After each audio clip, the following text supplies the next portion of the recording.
할렐루야. 오늘도 2부 예배 나오신 여러분 모두를 주님의 이름으로 축복하고 환영합니다. 여러분의 영혼이 잘된 것처럼 범사가 잘되고 강건한 은혜가 있기를 축복합니다. 저는 이번 주 화요일 전교인 야유회를 다녀오고 나서 그 다음 날인 7일 수요일에 이제 2주간 성지순례를 다녀옵니다. 우리 경기 남지방에서 한 4, 5년 전부터 준비한 성지순례 프로그램인데 교육자 부부들이 함께 떠나는 그런 성지순례 과정입니다. 사도 바울이 복음에 대한 열정을 가지고 1, 2, 3차 전도 여행 그리고 로마로의 여행을 했었는데 그 전도 여행 코스를 따라서 이제 가게 될 겁니다. 오늘의 터키, 튀르키예라고 하죠. 소아시아 일대를 다니면서 함께 이제 성지순례를 할 거고요. 요한계시록에 보면 소아시아 7교회에 편지하는 내용이 나오죠. 에서, 버두, 사빌라, 에베소, 서모나, 버가모, 두아디라, 사데, 빌라델비아, 라오디게아, 이 교회들이 다 이곳에 있습니다. 그리고 그리스에 있는 아덴과 고린도, 베레아, 빌립보 등을 지나서 사도 바울이 마지막 로마에서 복음을 전하고 그곳에서 참수형을 받아서 순교하는데 그 순교의 장소까지 방문을 하고 돌아옵니다. 그 과정 속에서 사도 바울이 이제 유라굴로 광풍을 만났었던 그 바다를 함께 또 배를 타고 지나가고요. 또 요한의 유배지였었던 반모섬도 들러서 옵니다. 2주간의 일정이긴 하지만 굉장히 빡빡한 그런 일정입니다.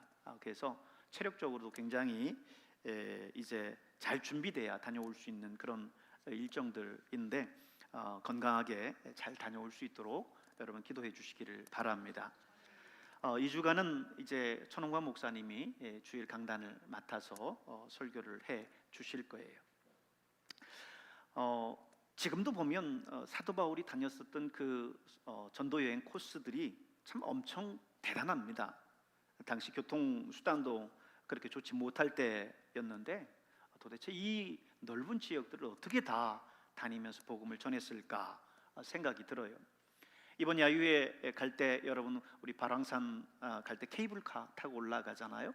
아마 케이블카 타지 않고 걸어서 간다고 하면 여기 있는 분들 가운데 가는 분들 가운데 아마 3분의 2 이상은 못 올라가지 않을까 싶습니다. 근데 이 사도 바울이 이제 갔었던 그런 지역들 당시 교통 상황들을 생각한다면 거의 뭐 도보 혹은 말을 탄다든지 어떤 기관, 증기기관이나 이런 것들이 없는 도출단 그런 배를 탄다든지 하면서 다녔을 텐데 이 엄청난 지역을 다니면서 복음을 전했다라고 하는 것을 생각하면 참 절로 고개가 숙여집니다. 오늘 본문은 사도 바울의 전도 여행 중에 방문했었던 비시디아 안디옥에 있었던 그런 내용입니다. 이 비시디아 안디옥 역시 이번 성지순례 일정 중에 들리게 될 건데요. 바울과 바나바는 이 버가라고 하는 항구를 떠나서 이곳 비시디아 안디옥까지 약 200km나 되는 먼 거리를 걸어서 도달했습니다. 이 정도 거리면 걸어서 일주일은 좋게 가야 되는 그런 거리예요. 사실 거리도 거리지만 이 중간에 타우루스라고 하는 산맥을 반드시 넘어야 되는데 이게 웬만한 젊은 사람들도 쉽지 않은 무척이나 험한 그런 길들입니다. 저 바다 건너편에 있는 저 험준한 산이 타우루스 산맥인데 그 산맥을 넘어서 갔다는 거예요. 이 타우루스 산맥은 황소의 등과 같다라고 해서 붙여진 이름인데요. 길이가 800km, 평균 높이가 3000m에 이르는 터키, 튀르키예 남부에서 가장 대표적인 산맥입니다. 산세가 험하다 보니까 맹수도 많고요. 그리고 특별히 산적들이 많은 것으로 유명합니다. 그래서 함께 동행했었던 마가는 사실 이 전도 여행 과정 가운데 그 길을 포기하고 예루살렘으로 돌아가죠. 그것을 오늘 성경 13절에서 기록을 하고 있어요. 13절 말씀 한번 볼까요? 바울과 및 동행하는 사람들이 바보에서 배 타고 밤빌리아에 있는 버가에 이르니 요한은 그들에게서 떠나 예루살렘으로 돌아가고 그랬죠. 여기서 요한이 누구냐면 바로 바나바의 조카이자 마가복음을 저술한 마가 요한입니다. 1차 전도 여행에 함께 삼촌인 이 바나바와 바울을 따라서 전도 이 팀에 합류를 했는데 그 과정들이 참 험하고 힘드니까 도중에 그 길을 포기하고 나는 못 간다 하고 예루살렘으로 돌아간 거예요. 그런 걸 보면 사도 바울의 이 복음 전도의 일정들이 얼마나 험한 일정이었는지를 우리가 알 수 있죠. 고린도후서 11장에 보면 사도 바울이 복음 전도를 위해서 떠났었던 그 여행 중에 겪었던 고난들을 언급을 합니다. 우리 한번 그 내용들을 한번 볼까요? 11장 24절부터 함께 같이 한번 읽어볼까요? 시작. 유대인들에게 40에서 하나 감한 매를 5번 맞았으며 3번 태장으로 맞고 1번 돌로 맞고 3번 파선하고 일주야를 깊은 바다에서 지냈으며 여러 번 여행하면서 강의 위험과 강도의 위험과 동족의 위험과 이방인의 위험과 시내의 위험과 광야의 위험과 바다의 위험과 거짓 형제 중에 위험을 당하고 또 수고하며 애쓰고 여러 번 자지 못하고 줄이며 목마르고 여러 번 굶고 춥고 헐벗었노라. 여러분 여기에 보면 강의 위험과 강도의 위험이라고 하는 표현이 26절에 나오는데요. 이 강도의 위험이라고 하는 이 표현이 아마도 이 타우루스 산을 넘을 때 그때를 염두에 둔 말이 아니겠느냐라고 하면서 신학자 톰 라이트라고 하는 유명한 신학자가 이 말을, 이 성역 구절을 그렇게 해석을 했습니다. 사실 바울은 버가에서 열병을 앓았어요. 그렇기 때문에 그 일정이 더 힘들었겠죠. 그런데 그 모든 어려움을 딛고 키어코 비시디아 안디오까지 도달을 합니다. 대단해요. 젊은 마가도 포기하고 돌아간 그 길을 바울과 바나바 일행은 도착을 한 거죠. 아니 왜 이렇게 사도 바울은 어려운 이 과정들을 극복하면서 굳이 비시디아 안디오까지 왔을까? 우리는 그 이유를 다시 한번 생각해 볼 필요가 있습니다. 그 이유는 이곳 비시디아 안디옥이 당시 소아시아 지역의 교통의 중심지였어요. 동서와 남북을 가로지르는 로마의 중요한 두 도로가 관통하는 중심 도시였습니다. 바울은 이곳이 복음화되면 이 대로를 따라서 복음이 효과적으로 확장될 수 있을 것이다라고 판단한 거예요. 그래서 바울은 항상 이렇게 도시 중심적인 선교 전략을 핍니다. 바울은 어디를 가든지 그 지역의 도시 중심지에 가서 거기에서 머물면서 복음을 전했어요. 바울의 이런 선교 전략 하에서 그렇게 했던 거지요. 그 판단 하에 바울은 생명을 걸고라도 이 타우루스 산을 넘어서 피시디아 안디옥에 도달해야 이 소아시아 일대에 있는 많은 지역에 예수 그리스도의 복음을 효과적으로 전할 수 있다라고 하는 그 생각 판단 하에서 그 어려운 이 타우루스 산을 넘었던 겁니다. 아무리 생각해봐도 사도 바울은 대단한 것 같아요. 1차, 2차, 3차에 걸쳐서 이 복음 하나만을 위해서 그 힘든 길들을 마다하지 않고 다녔어요.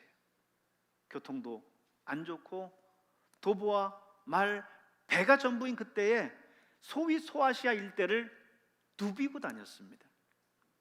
누가 이 열정을 정말 따라갈 수 있을까? 복음에 대한 꺼지지 않는 타오르는 열정 때문이었습니다. 서울의 합정동에 가면 양화진 외국인 선교사 묘원이 있죠. 여기 가면 외국인 선교사들의 유해가 묻혀 있는데요. 이들은 하나같이 영적으로 칠흑같이 어두웠었던 이 땅 조선을 위해서 자신의 편안하고 행복했었던 삶들을 포기하고 이 땅에 들어와서 복음을 전하다가 죽고 그 자리에 묻혔습니다. 지금은 기독교 100주년 기념재단에서 관리를 하고 있는데 우리 교회 제자반과 청년 선교팀들과 몇 번 다녀왔었죠. 여러 번 갔지만 저는 갈 때마다 정말 마음이 숙연해지고 새로웠어요. 거기에는 특별히 미국의 텍사스 출신 25세 처녀 선교사 한 사람이 있습니다. 전에도 소개한 적이 있는 것 같은데요, 루비 캔드릭이라고 하는 선교사예요.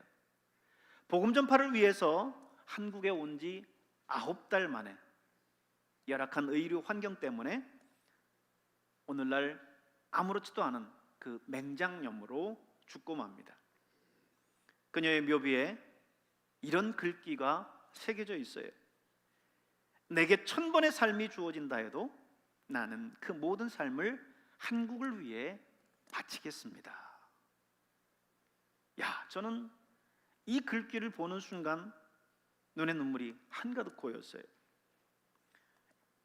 아무도 관심을 두지 않는 세계 지도 가운데에서도 찾아보기 힘든 이 동북아의 작은 땅, 이 조선, 이곳에 와서 1000번의 삶이 주어진다 해도 내가 이 땅 조선을 위해서 내 삶을 바치겠습니다라고 고백했던 이 선교사의 고백이 제 가슴을 뭉클하게 했습니다.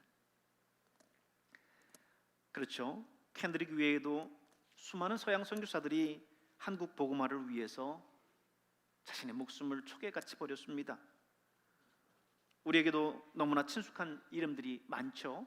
언더우드, 아펜셀러, 알렌, 헐버트, 헤론, 베델, 다 이 땅 조선을 위해서, 이역만리 이 땅 조선에 와서 이 땅의 백성들이 환영하지도 않는데, 서양 귀신이라고 손가락질을 하는데 그 박해와 멸시 속에서 복음을 위해서 자신의 생명을 바쳤던 선교사들입니다.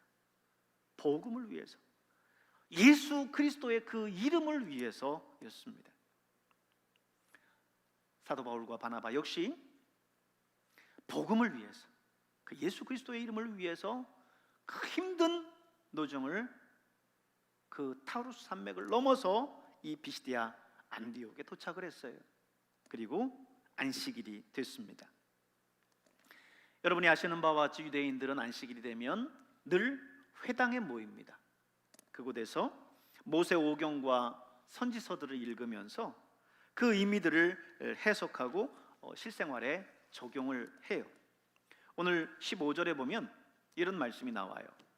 율법과 선지자의 글을 읽은 후 회당장들이 사람을 보내어 물어 이르되 형제들아, 만일 백성을 권할 말이 있거든 말하라 하니 그랬죠.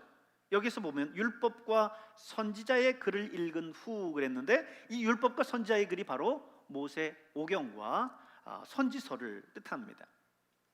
유대인들은 이렇게 구약 성경을 낭독하고 이것을 해석하고 적용하는 시간을 갖는데, 이 시간을 가리켜 데라샤라고 말합니다.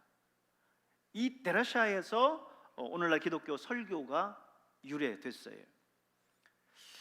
이때 회당장이 누구를 지명해서 세우든지 아니면 그 회당에 참여한 사람 가운데 누구든 자원해서 말을 할 수 있었습니다. 사도 바울이 그 기회를 놓치지 않았던 거죠. 사도 바울에게 있어서 복음 전도에 이만큼 좋은 기회가 있었겠습니까? 16절을 보십시오. 바울이 일어나 손짓하며 말하되 이스라엘 사람들과 및 하나님을 경외하는 사람들아 들으라 하면서 그 자리에서 일어나서 사도 바울이 이제 데라샤를 하고 있는 겁니다. 그리고 오늘 생략한 17절에서 41절이 그 회당에서 읽었었던 그 모세율법과 선지서를 바탕으로 설교한 사도 바울의 설교의 내용이 나와요. 바울의 설교 가운데 최초의 설교라고 일컬어지고 있습니다. 바울이 열정적인 설교를 해요. 그리고 그 설교가 끝나자 무슨 일이 일어났습니까? 42절을 보십시오. 그들이 나갈새 사람들이 청하되 다음 안식일에도 이 말씀을 하라 했다고 했어요. 다음 안식일에도 이 말씀을 하라. 거기에 있었던 모든 사람들이 그 말씀을 듣고 소위 은혜를 받은 거지요. 그래도 다음 안식일이 돼도 당신이 또 이때라샤를 해라라고 지금 이야기를 하고 있는 겁니다. 그런데요, 놀라운 거는 이 회당 예배에 참여한 사람들이 누구라고요? 유대교인들이에요. 유대교인들. 지금 바울의 이야기는 유대교인들 입장에서는 엄청난 신성 모독이고 유대교에 대한 소위 도전입니다. 그런데 놀랍게도 이 말씀을 듣고 난 다음에 많은 사람들이 바울과 바나바를 따랐고 다음 안식일에도 이 말씀을 해달라고 요청을 받았어요. 왜 그랬느냐? 지금 이 지역은 예루살렘이나 이 유대 나라가 아니에요. 소위 소아시아, 이방인들이 사는 땅입니다. 그 땅에서 사람들이 이제 이 회당 예배에 참여한 이방인들, 유대교인이 된 이방인들이 그 말씀을 듣고 정말 감동을 받은 거죠. 왜냐하면 유대교인들은 소위 이방인들을 배제해요.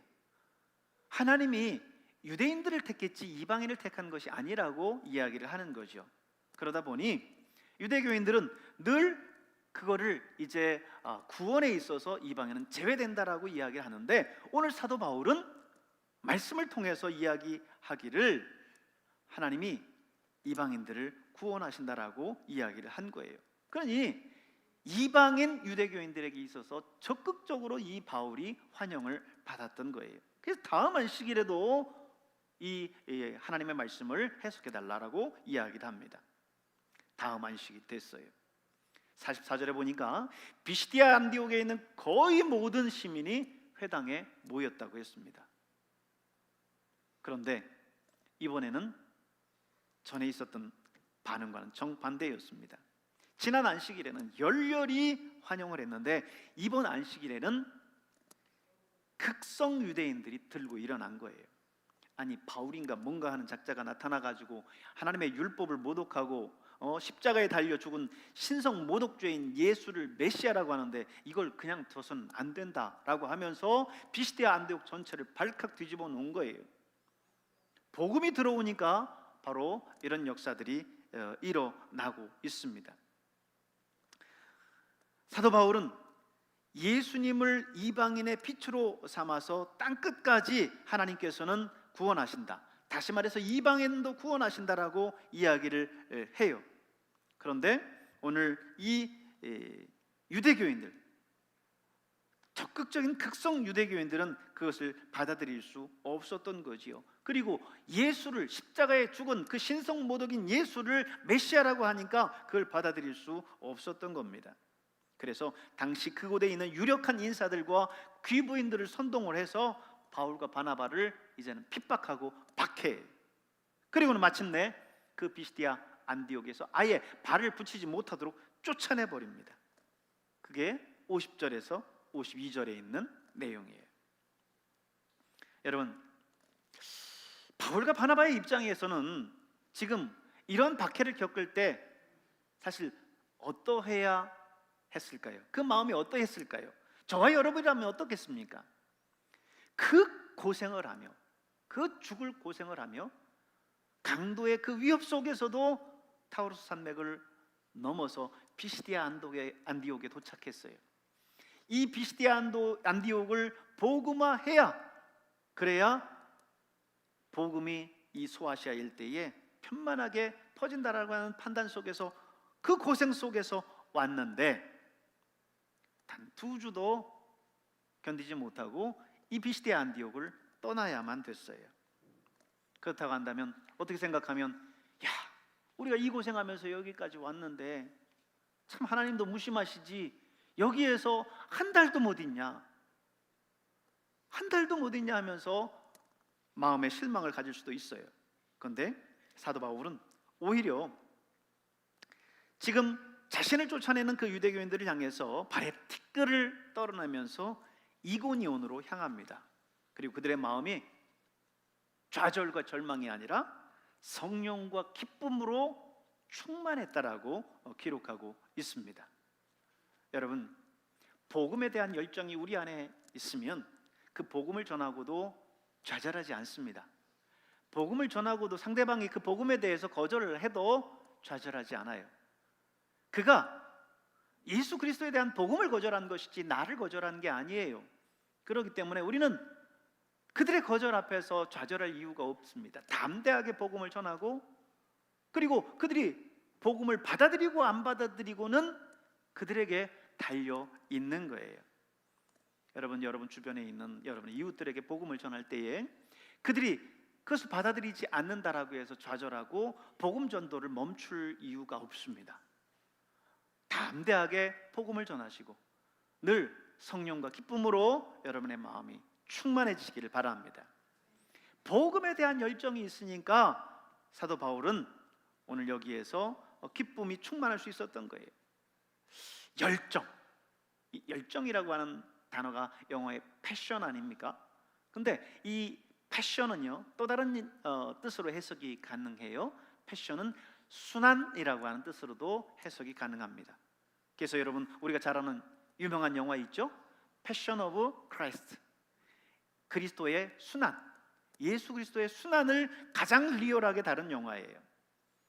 이것을 여러분 보면은 알 수 있어요. 정말 패션, 열정의 대명사는 누구냐? 예수 그리스도고요, 십자가입니다. 하나님이고 예수님입니다. 왜요? 하늘의 하나님이 이 땅의 인간을 사랑하셔서 그들을 구원하시기 위해서 이 땅의 아들 예수님을 보내셨습니다. 얼마나 인간을 사랑하셨던지 당신의 하나밖에 없는 예수님을 십자가에 내어주셨어요. 예수님은 십자가 위에서 겪어야 할 인간의 가장 큰 고통을 겪고 운명하셨습니다. 아버지를 향하여서 외쳐 부르짖기를 엘리 엘리 라마 사박다니, 나의 하나님 나의 하나님 어찌하여 나를 버리셨나이까. 그렇게 부르짖으며 돌아가셨어요. 하늘의 태양도 빛을 잃었고요, 온 세상이 어두워졌다라고 했습니다. 여러분, 우리를 사랑하신 하나님의 열정입니다. 우리를 위해서 고난당하신 예수님의 열정이에요. 그 열정이 오늘 십자가에 담겨져 있습니다. 이 열정은 예수님을 따라 복음을 전했던 사도들에게 이어졌고 또 초대교회 예수님을 믿는 성도들에게까지 이어졌습니다. 사도들은 하나같이 다 복음을 위해서 순교했어요. 베드로는 거꾸로 못 박혀 순교했습니다. 안드레는 X자 십자가에 못 박혀 순교했습니다. 야고보는 헤롯의 칼에 순교했습니다. 빌립은 기둥에 매달려 찢겨 순교했습니다. 바돌로메는 아르메니아에 가서 전도하다가 수없이 매질을 당한 다음 십자가에 거꾸로 매달려 순교했습니다. 도마는 인도에서 창에 맞아 순교했습니다. 마태는 에티오피아에서 전도하다 목이 잘려 순교했고요, 작은 야고보는 성전 꼭대기에서 밀어뜯려 순교했습니다. 시몬은 이두피아에서 전도하다가 잡혀 질질 끌려가면서도 계속 전도했고 목이 베어져 순교했습니다. 다데오는 바사에서 전도하다가 활에 맞아 순교했습니다. 마띠아는 이디오피아에서 전도하다가 돌에 맞아 순교했습니다. 사도 요한은 펄펄 끓는 가마에 던져졌지만 죽지 않았어요. 그래서 결국 반모섬에 유배됐고 그곳에서 하나님의 계시를 받고 성경의 마지막 권인 요한계시록을 씁니다. 초대교회사를 보면 갖은 핍박과 반대 속에서도 이 열정은 계속해서 이어졌어요. 사자굴에 던져져서 사자들에게 찢기면서도, 예수님처럼 십자가에 못 박히면서도, 인간 가루동이 되어서 화형을 당하면서도 그들은 복음을 부인하지 않았고 복음을 담대하게 전했습니다. 초대교부 폴리캅은 사도 요한의 제자였고 서문학교회의 감독이었어요. 그의 평소 인품에 감동받았었던 총독은 그의 사형을 집행하면서 그를 살리고 싶어서 지금이라도 예수님을 한 번이라도 부인하면 목숨을 살려주겠다라고 이야기했습니다. 그러나 폴리캅은 내 86년의 세월 동안 나는 예수님의 종이었습니다. 그동안 그분은 한 번도 나를 모른다고 하지 않으셨는데 내가 어찌 그분을 모른다고 할 수 있겠습니까? 하면서 순교의 길을 택했습니다. 여러분, 이런 복음에 대한 그들의 열정이 마침내 로마를 변화시켰고 로마를 기독교 국가로 만들었습니다. 이 복음의 열정이 바다를 건너서 이 먼 땅 아시아에, 이 대한민국 땅에도 도착했어요. 우리나라 개신교 최초의 순교자가 토마스 선교사님이신데, 그분은 대동강변에서 순교하셨죠. 성경을 품고 자신을 칼로 찔러 죽이는 박춘권이라는 사람에게 그 성경을 전하고 대동강변에서 순교했습니다.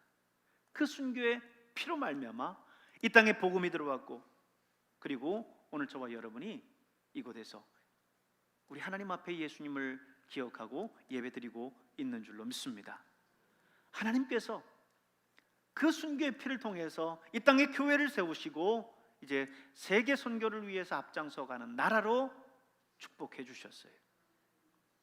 여러분, 오늘 이 시대 우리에게도 이 복음의 열정이 전달되어야 될 줄로 믿습니다. 코로나 이후 식어진 이 복음 전도의 열정이 우리 안에 회복되어져야 할 것입니다. 복음에 대해서 내 안에 그 열정이 식어져 있다고 한다면 오늘 사도 바울을 기억할 수 있길 바랍니다. 타우루스의 그 험준한 산맥을 넘어서 이 복음을 들고 이 비시디아 안디옥에서 담대하게 복음을 전했었던 이 사도 바울을 기억하면서 하나님, 그 복음에 대한 열정을 내게 주시옵소서. 그 기쁨과 성령으로 충만했었던 사도 바울 일행의 그 열정이 오늘 내게도 타오르게 하여 주시옵소서. 기도하는 여러분 될 수 있길 바랍니다. 그래서 오늘 이 백암 땅에 우리 교회에 다시 한번 성령의 불이 일고 복음에 대한 열정으로 다시 한번 타오르는 우리 교회가 될 수 있기를 주님의 이름으로 축원합니다. 기도하겠습니다.